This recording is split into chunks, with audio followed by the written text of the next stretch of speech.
Picture this. It's a snowy Saturday morning in suburban Canada.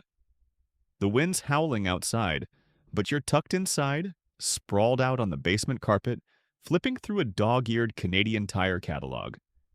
Maybe Mr. Dressup is playing on the old boxy TV in the corner, or you're still buzzing from last night's episode of The Raccoons. Your favorite toys are scattered around you, each one a portal to endless adventures. For Canadian kids growing up between the 1950s and 1990s, these toys weren't just playthings, they were the heartbeat of childhood. Today, we're counting down 10 classic toys that defined those magical years. Let's rewind the clock and dive in. Number 1. Tinker Toys. Tinker Toys were a builder's paradise. Wooden spools, sticks, and colorful connectors that let kids construct everything from windmills to wobbly skyscrapers. Each set came in an iconic cylindrical canister, and the joy was in the endless clatter as you dumped it onto the floor to start creating. When and where it was popular in Canada. Popular from the 1950s through the 1970s, Tinker Toys were a fixture in Canadian cottages and classrooms. You'd find them in school craft corners or at Grandma's house in rural Manitoba, where kids spent rainy summer days building elaborate contraptions. Tinker Toys sparked pure imagination. For Canadian kids, they were a Christmas morning classic, often unwrapped alongside a glass of milk left out for Santa. They taught patience and creativity, perfect for long winter evenings when you couldn't play hockey outside. By the 1980s, plastic construction sets like Lego stole the spotlight, offering brighter colors and easier assembly. Tinker Toys felt old-fashioned in the age of Transformers and video games. Check out antique shops in small-town Ontario or flea markets in Quebec. eBay's got plenty, often with faded canisters that scream nostalgia. Number 2. Etch-a-Sketch. The Etch-a-Sketch was a red plastic frame with a gray screen and 2 white knobs that let you draw by twisting. Left for horizontal, right for vertical. Creating anything beyond a square was a test of patience, but mastering a recognizable maple leaf? Pure triumph. Huge in the 1960s and 1970s, you'd see Etch-a-Sketches in living rooms from Vancouver to Halifax. Kids hunched over them during long car rides to the family cottage or while watching The Friendly Giant on CBC. It was the ultimate quiet time toy, perfect for snowy days when you were stuck inside. Shaking it to erase your drawing felt like a fresh start, and showing off your wobbly sketch to mom was a badge of honor. By the 1990s, handheld electronic games like Game Boy offered more instant gratification. Etch-a-Sketch couldn't compete with pixelated adventures. Where you might still see it today? Retro toy stores in Toronto's Kensington Market or Vancouver's Granville Island often stock them. They're also a thrift store gem. Number 3. Lite-Brite. Lite-Brite was a glowing canvas of creativity. A light box where you poked colorful plastic pegs into a grid to create glowing pictures. From stars to sailboats, every design lit up like magic when you plugged it in. A 1970s and 1980s staple, Lite-Brite was a birthday party favorite. Kids in basements across Saskatchewan or Nova Scotia would huddle around one, trading pegs and giggling over their creations. Lite-Brite felt like making your own TV screen, a thrill in the pre-digital age. It was a cozy escape during those long Canadian winters, sparking creativity under the glow of a single bulb. Why it faded? Computer art programs in the 1990s made Lite-Brite seem clunky. Why poke pegs when you could click a mouse? Nostalgia shops or online marketplaces like Kijiji often have vintage sets, complete with crumpled pattern sheets. Number 4. Stretch Armstrong.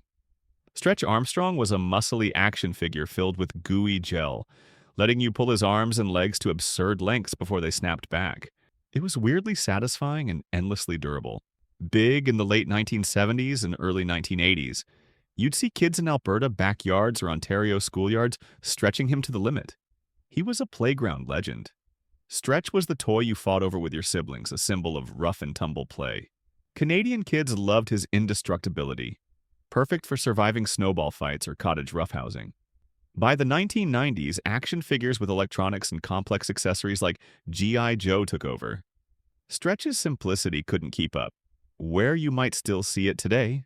Rare finds in retro toy shops or on eBay, often with faded boxes but still stretchy.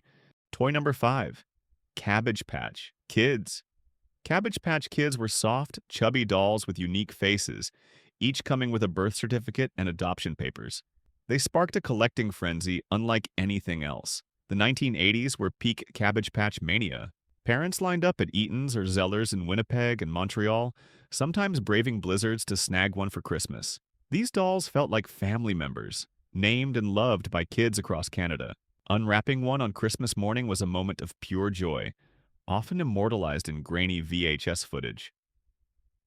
Why it faded? By the 1990s, newer dolls like Babyborn offered more interactive features. The adoption craze cooled as trends shifted. Where you might still see it today. Thrift stores in small-town Canada or collectors' markets in Calgary often have them, some still with their original outfits. Number 6. Transformers. Transformers were robot toys that morphed into cars, planes, or trucks with a few satisfying clicks. Optimus Prime and Megatron were household names thanks to the cartoon. Huge in the 1980s, Transformers ruled schoolyards in British Columbia and Quebec.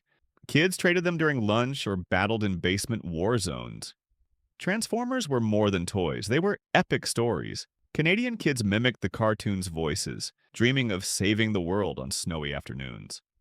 By the 1990s, newer action figures and video games stole attention. Transformers saw revivals, but the originals lost their shine. Retro conventions in Toronto or Vancouver or online at eBay, where mint-condition Optimus Primes fetch big bucks. Number 7. Pogs. Pogs were colorful cardboard discs you stacked and slammed with a heavier slammer to flip and collect.